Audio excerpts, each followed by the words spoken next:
శ్రీ గురుభ్యో నమ. శ్రీమాత్రే నమ. మా భక్తి టీవీని ప్రోత్సహిస్తూ ఉన్నటువంటి మా ప్రేక్షకులందరికీ ధన్యవాదాలు తెలియజేస్తూ ఉన్నాము. ఈ వారం రాశి ఫలితాల గురించి చెప్పుకోవాలి అంటే ముందుగా గ్రహస్థితులు చాలా అద్భుతంగా ఉన్నాయండి. మేషరాశిలో కుజుడు స్వస్థానము, వృషభ రాశిలో రవిచంద్రులు చంద్రుడి ఉచ్చ, అలాగే మిథున రాశిలో బుధుడు స్వస్థానము, ఇక కర్కాటక రాశిలో శుక్రుడితో పాటు ఉన్నటువంటి గురువు గారు ఉచ్చరాశ, కేతు వచ్చేసి సింహరాశి, రాహు గారు వచ్చేసి కుంభరాశి, ఇక శని గారు మీనరాశిలో ఉంటూ ఉండగా వారాంతంలోకి వెళ్ళేటప్పటికి చంద్రుని యొక్క సంచారము సింహరాశిలోకి వచ్చి ఉన్నది, అలాగే రవి గారి యొక్క సంచారము మిథున రాశిలోకి వచ్చి ఉన్నది. ఇక్కడ బుధ ఆదిత్య యోగం ఏర్పడి ఉన్నది. అలాగే 4 గ్రహాల యొక్క ఉనికి చాలా అద్భుతంగా ఉంటూ ఉన్న కారణం చేత, అంటే కుజుడు గాని, చంద్రుడు గాని, బుధుడు గాని, గురువు గారు గాని చాలా అత్యద్భుతంగా ఉన్న కారణం చేత ఈ వారం గ్రహస్థితులు చాలా చాలా ఉపయోగకరమైనటువంటి మేలు జరిగేటటువంటి ఫలితాలను ఇస్తూ ఉన్నాయని చెప్పడంలో ఎటువంటి ఆశ్చర్యము లేదు.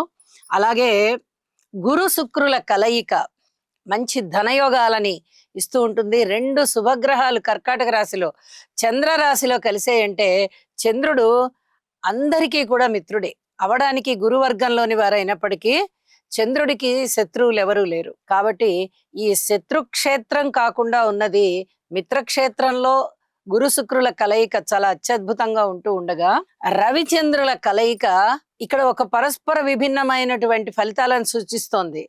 రవి గారు చంద్రుడు ఇద్దరు కలిసినప్పుడు చంద్రుని యొక్క కాంతి తగ్గిపోయి రవి యొక్క ప్రభావం ఎక్కువగా ఉంటుంది. కానీ ఇక్కడ చంద్రుడు ఉచ్చలో ఉంటున్న కారణం చేత అది అమావాస్య తిథిని సూచిస్తూ ఉన్నప్పటికీ కూడా చాలా బలమైనటువంటి ప్రభావం ఉంటుంది. ఆ రోజున ఈ ప్రకృతి మీద చాలా అద్భుతమైన ప్రభావం సూచిస్తూ ఉంటుంది అని చెప్పి తెలియచేస్తూ ఉన్నాను. ఇక దృష్టుల విషయానికి వస్తే శని గారి యొక్క తృతీయ దృష్టి రవిచంద్రుల మీద పడుతోంది. మానసికమైనటువంటి అశాంతి కలగడానికి, రక్తానికి సంబంధించిన ఇబ్బందులు, అనారోగ్యం కలగడానికి అవకాశం ఉంది అని చెప్పి తెలియజేస్తూ ఉన్నాను. అలాగే గురువు గారి యొక్క నవమ దృష్టి శని గారి మీద పడుతూ ఉన్నందువల్ల శని గారి ఇచ్చేటటువంటి దుష్ట ప్రభావం ఏదైతే ఉందో, ముఖ్యంగా ఏలినాటి శని జరుగుతున్న వారికి చాలా వరకు ఆ ప్రభావం తగ్గిపోతుంది అని చెప్పి కూడా తెలియజేస్తూ ఉన్నాను. వారాంతంలోకి వచ్చేటప్పటికి రవి బుధుల యొక్క కలయిక జరిగి బుధాదిత్య యోగం చాలా అద్భుతమైన కీర్తి ప్రతిష్టల్ని ఇస్తూ ఉండగా, ఇక చంద్రకేతువుల యొక్క కలయిక అనుమానాస్పదమైనటువంటి ఆలోచనలకు దారితీస్తూ ఉంటుంది. ఎవరిని ఒక పట్టాన నమ్మేటటువంటి పరిస్థితి ఉండదు. ఆ చంద్రకేతువుల యొక్క కలయిక ఫలితమే అంత. కాబట్టి కొంచెం ప్రతివారు కూడా, అది రాశితో సంబంధం లేదు, నక్షత్రంతో సంబంధం లేదు, ప్రతి మనిషి కూడా మనం ఏదైనా ఒక ఆలోచన చేస్తున్నామా అంటే ఈ ఆలోచన సరైనదైనా, కొద్ది రోజులు వేచి ఉందామా అనేటటువంటి ఆలోచనలోకి వెళ్ళండి. వెంటనే నిర్ణయాలు తీసుకోకండి అని చెప్పి తెలియజేస్తూ ఉన్నాను. ఇక 14 జూన్ నుంచి 20 జూన్ వరకు గల కాలానికి గ్రహస్థితులు ఈ విధంగా ఉన్నాయి అని చెప్పి మనం ఇప్పుడు చెప్పుకుంటూ ఉన్నాం కదా. రాశుల ఫలితాలు ఎలా ఉన్నాయో తెలుసుకుందాం. వృశ్చిక రాశి వారికి అద్భుతమైన కాలము ప్రారంభమయ్యి కొనసాగుతూ ఉంది. దాదాపు 20 రోజులుగా వీరికి చాలా అద్భుతమైనటువంటి గురుబలం పెరిగింది అని చెప్పచ్చు. అలాగే కుజుని యొక్క సంచారము 6వ స్థానంలో ఉంది. వీరు రాశ్యాధిపతి, షష్టాధిపతి అవుతున్నారు. అలాగే 7వ స్థానంలో చంద్రుడు బాగున్నారు. ఇక 9వ స్థానంలో గురు శుక్రులు బాగున్నారండి. ఎంత అద్భుతమైన కాలం వచ్చింది అంటే, పూర్వజన్మలో చేసుకున్నటువంటి పుణ్యం ఏదైతే ఉందో అదంతా ఇప్పుడు అక్కడికి వచ్చేటటువంటి కాలం. విజయావకాశాలు ఉంటాయి. ప్రారంభించిన పనులన్నీ చకచకా జరుగుతూ చాలా ఉత్సాహంగా ఉంటుంది. ఈ విజయావకాశాలు కూడా చాలా తృప్తినిస్తాయి. అలాగే భార్యాభర్తల మధ్య అన్యోన్యత బాగుంటుంది. పిత్రార్జితాలు బాగుంటాయి. కుటుంబ జీవితం బాగుంటుంది. కుటుంబంలో చక్కటి ఐకమత్యం కనిపిస్తోంది. ఒక ఉన్నతి కనిపిస్తోంది. లాభాల బాటలో ఉన్నారు. పిత్రార్జితాలు చక్కగా చేతికొచ్చే విధంగా ఉన్నాయి. పుణ్యక్షేత్ర సందర్శన బాగుంది. లాభాల బాటలో ఉన్నారు అని చెప్పి చాలా చాలా సంతృప్తిగా ఉంటారు. మీరు దైవ కార్యాలు చేస్తారు. సాక్షాత్తు దైవమే మీకు పంచమ దృష్టి చేత ఆశీర్వదిస్తున్న కారణం చేత ఇంట శుభకార్యాలు ఉండడము, వ్యక్తిగతంగా గౌరవ ప్రతిష్టలు ఇనుమడించడము, సన్మాన సత్కారాలకి మీరు అర్హులవ్వడము, మీ మాటకి చలామణి పెరగడము, ఇవన్నీ కూడా మీకు చాలా చాలా ఆనందాన్ని ఇస్తాయి అని చెప్పి తెలియచేస్తూ ఉన్నాను. అలాగే ఏదైతే మీకు చిరకాల వాంఛ ఉన్నదో, ఒక బుక్ రాయాలా, లేదా ఏదైనా ఫలానా విషయంలో ఫలానా రంగంలో నేను ఇంకా బాగా అభివృద్ధి చెందాలా, ఉద్యోగ జీవితంలో పైకి రావాలా, ఇలాంటి కోరికలు ఏవైతే ఉన్నాయో వాటిట్లల్లో మీకు చక్కగా అవన్నీ తీరే కోరికలే అన్నట్టుగా ఉంటాయి. ఏది కూడా గొంతెమ్మ కోరికలు కోరుకుంటే అవ్వేమో గాని, మనస్ఫూర్తిగా మనము భగవంతుణ్ణి గనక ధ్యానించినట్లయితే, సంకల్పం చేసుకున్నట్లయితే ఖచ్చితంగా ఆ కోరిక తీరిపోతుంది. ధర్మబద్ధంగా ఉన్న మీ ప్రతి కోరికని భగవంతుడు తీర్చడానికే ఇక్కడ నవమ స్థానంలో ఉచ్చలో ఉన్నారా అన్నంత గొప్పగా గ్రహస్థితి ఉన్నది అని చెప్పి తెలియజేస్తూ ఉన్నాను.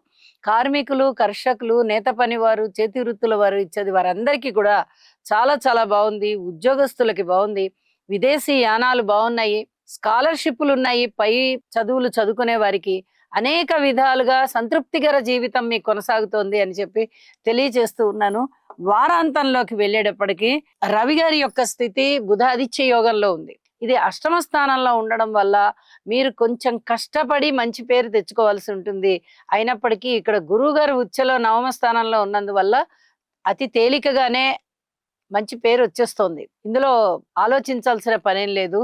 ఇక దశమ స్థానంలోకి చంద్రుని యొక్క సంచారం వచ్చి ఉద్యోగ జీవితంలో అత్యధికమైనటువంటి ప్రశంసలు కలిగే విధంగా అవి ఎలా కలుగుతాయి అంటే మీ సమర్థతకి కలుగుతాయి అని చెప్పి కూడా తెలియచేస్తూ ఉన్నాను. అత్యద్భుతమైనటువంటి మీ సమర్థతకి చక్కటి ప్రశంసలు లభిస్తూ మానసిక సంతృప్తి బాగా పెరిగే విధంగా ఉంది అని చెప్పి తెలియజేస్తూ ఉన్నాను.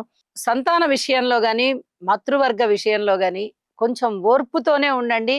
మరిన్ని మంచి ఫలితాలు ఉంటాయి అని చెప్పి తెలియజేస్తున్నాను. శని గారికి తైలాభిషేకం చేయించండి. ఇది చెప్పదగినటువంటి సూచన. ఇష్టదేవత ఆరాధన చేయండి. నవగ్రహ స్తోత్ర పారాయణలు చేయండి. మరింత శుభకరంగా ఉంటారు. శుభం. ఈ రాశివారు నవగ్రహ ధ్యాన శ్లోకం అయినటువంటి ఆదిత్యాయ చ సోమాయ మంగళాయ బుధాయ చ గురు శుక్ర శనిభ్యశ్చ రాహవే కేతవే నమః అనే మంత్రాన్ని ప్రతినిత్యము పఠించడం ద్వారా లేదా వినడం ద్వారా మీకు మరింత మేలు జరుగుతుంది. అలాగే మీ మనస్సంకల్పం ఏదైతే ఉందో అది సిద్ధించే అవకాశం ఉన్నది. రవిగ్రహ అనుకూలత కొరకు జపాకుసుమ సంకాశం కాశ్యపేయం మహాద్యుతిం తమోరిం సర్వపాపఘ్నం ప్రణతోస్మి దివాకరం. ఓం హ్రాం హ్రీం హ్రౌం సహ సూర్యాయ నమః.